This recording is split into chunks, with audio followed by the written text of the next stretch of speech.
اللہ تعالیٰ نے فرمایا قرآن کریم میں کہ یہ مہینے جو 12 بنا ہم نے بنائے، تم نے نہیں بنائے۔ ان عدۃ الشہور عند اللہ 12 شہرا، مہینوں کی جو تعداد ہے، مہینوں کی جو گنتی ہے وہ 12 ہیں، اور یہ بات اللہ کی کتاب میں لوح محفوظ میں لکھی ہوئی، اور کس دن لکھ دی گئی تھی؟ لکھ دی تو بہت پہلے سے گئی تھی، لیکن اس کا ظہور کس دن ہوا؟ جس دن کہ اللہ نے آسمان اور زمین کو پیدا کیا۔ یوم خلق السماوات والارض، جس دن اللہ نے آسمانوں کو اور زمینوں کو پیدا کیا اس دن اس کا ظہور ہو گیا کہ مہینے کتنے ہیں؟ 12 مہینے۔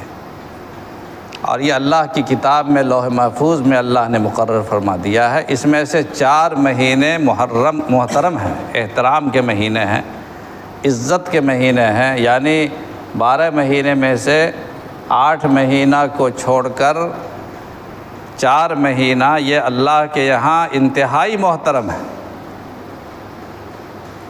اسی لیے آپ دیکھیے گا چونکہ اللہ تعالیٰ نے یہ بنایا ہے مہینہ،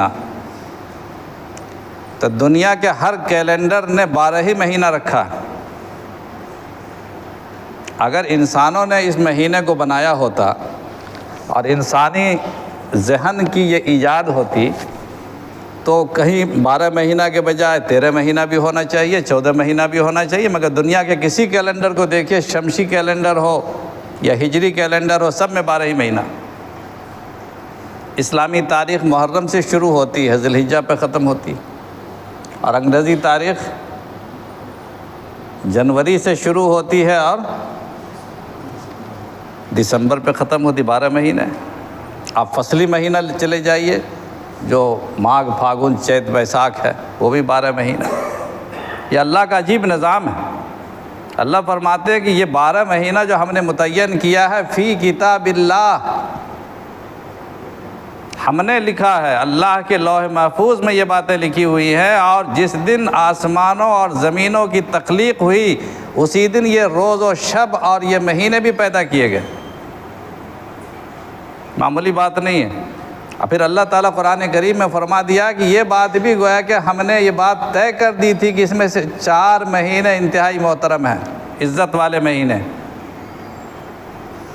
ان 4 مہینوں میں اللہ تعالیٰ نے ذی الحجہ کا مہینہ بھی رکھا ہے۔ 4 مہینے محترم ہیں، کون کون ہیں؟ ذی قعدہ،